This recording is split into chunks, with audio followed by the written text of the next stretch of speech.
Students, we have done lesson number 1, 2 and 3, and from today we will start the lesson 4, that is metal and non-metal. As you know that from your previous classes you must have read that what is element. Students, element means having a unique configuration composition. Unique composition means which is separated from others. For example, if you take gold, then the element gold is a metal and it have a unique composition and which is different from silver. Okay, the gold metal is made up of only and gold atoms, isn't it? So we can say that each element has a unique composition. Composition means from which it is made up of. Okay, if I say gold, then gold is the metal which is made up of only gold atoms. Okay, then you know that if it is made up of gold, then it will be different from silver. You can see here in your book, one crown is given of gold and one ring was shown, it is of silver.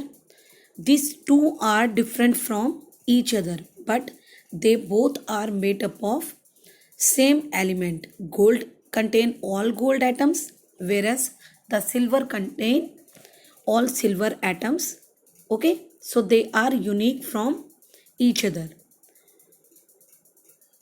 Due to their properties, elements can be used for various purposes. We know that these metals have different properties, so we can use them in this different ways. Okay, so you can see here in this chapter we are going to read the physical properties of metal and non-metals. And what are physical properties?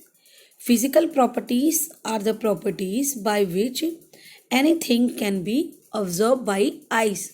For example, if we take gold, by looking at this crown you can say that it have many different this outgrowth on it, isn't it?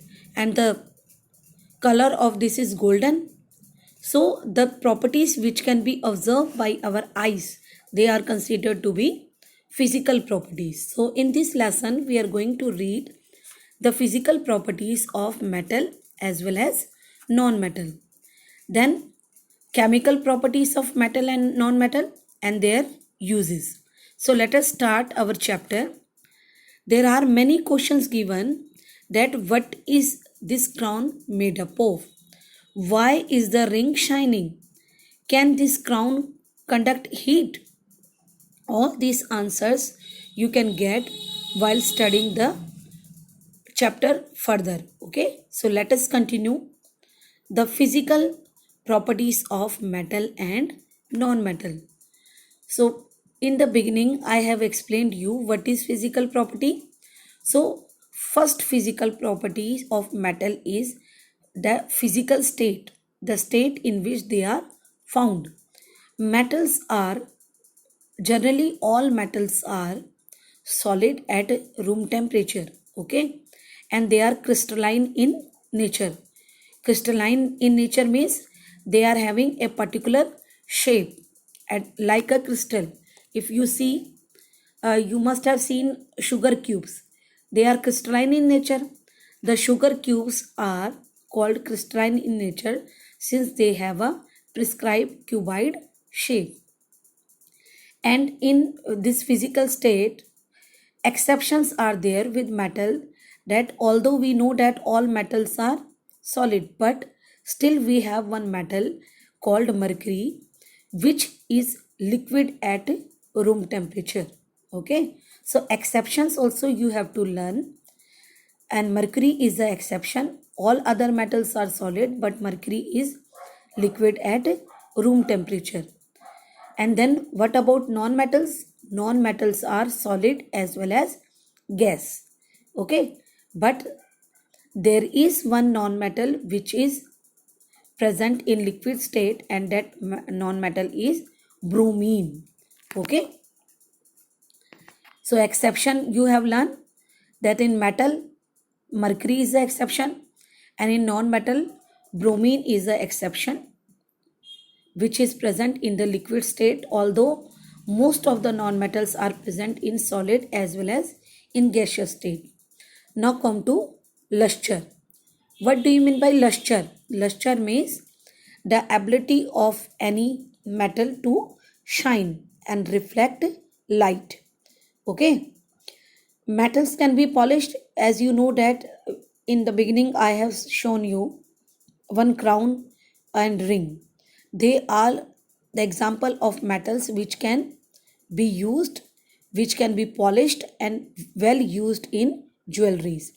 So the most metals which we are using, that is gold, silver and platinum, due to their tendency that they have luster. They can be polished, and whenever light fall on it, then they start reflecting. Now talk about non-metals. Non-metals lack luster.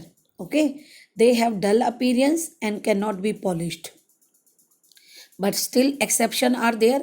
Iodine and graphite are the non-metals and still they show luster. I want to explain you more regarding graphite.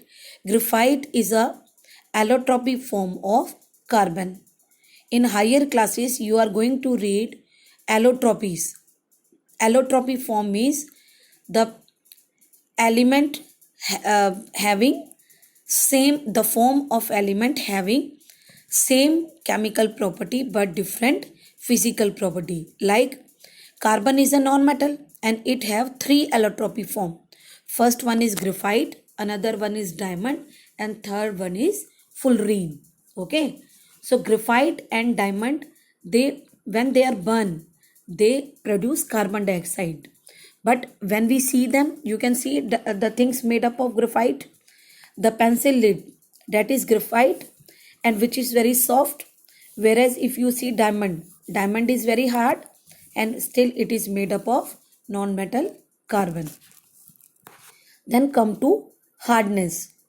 Hardness, most of the metals are hard, but sodium and potassium are soft, and they are so much soft that they can be easily cut with knife. We can use knife for cutting such type of metal. And non-metals, they are soft.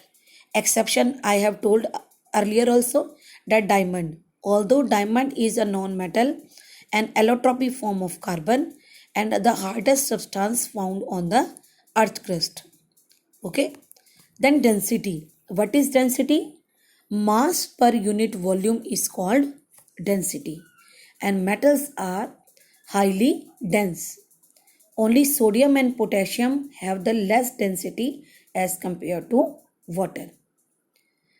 Then non-metals have low density as compared to metal. Okay. Then next one is color. Different metal have different luster and their different color.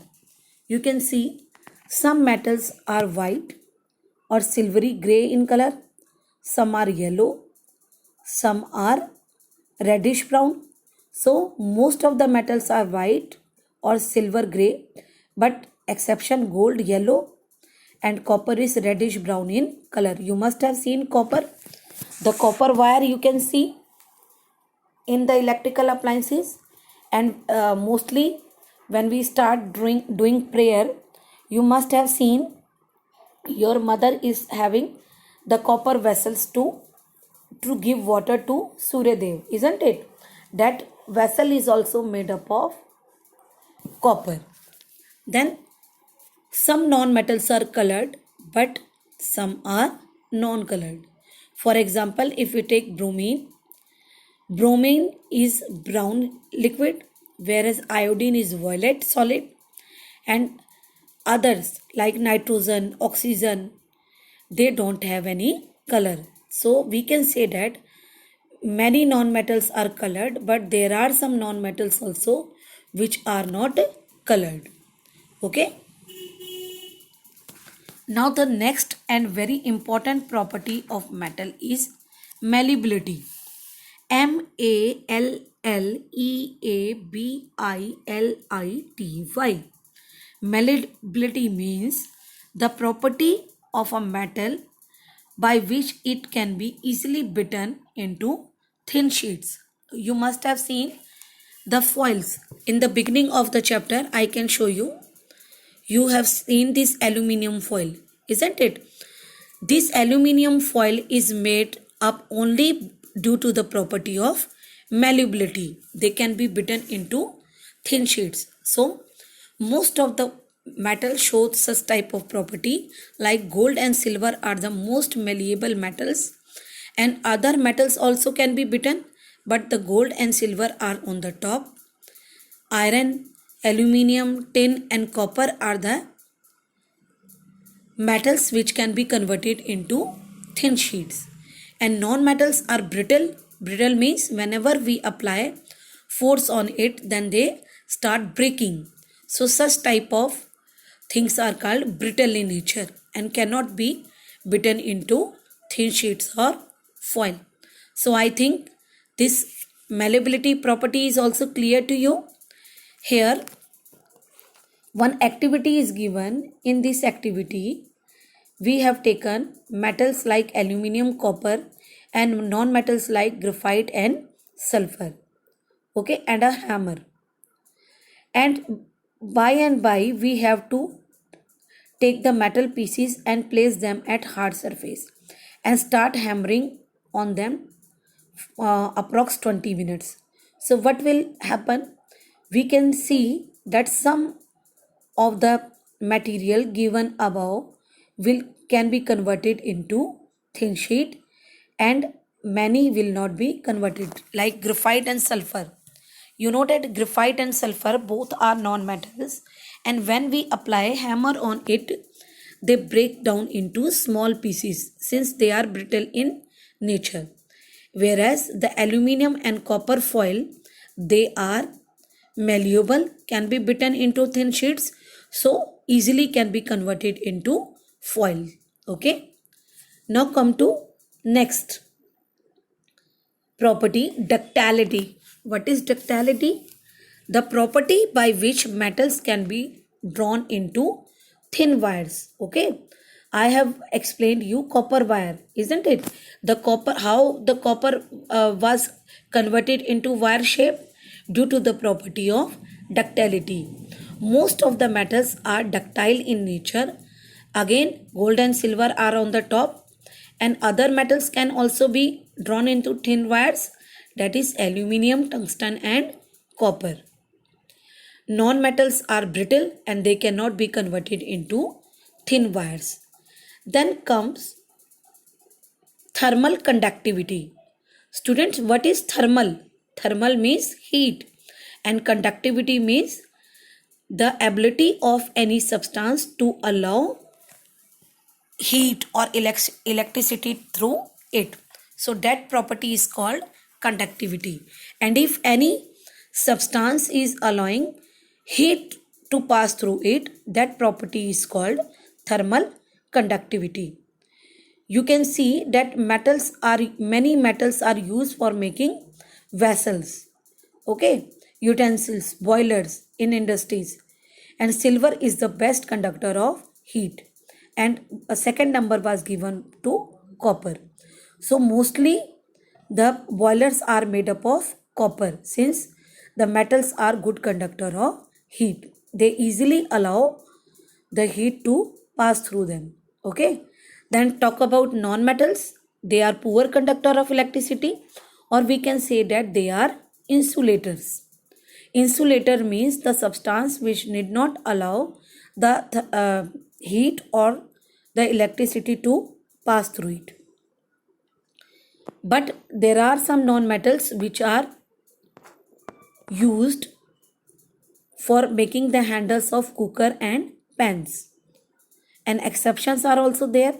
Diamond. As I have told you that diamond is made up of carbon, and carbon is a non-metal, but still it is a good conductor of heat. Okay.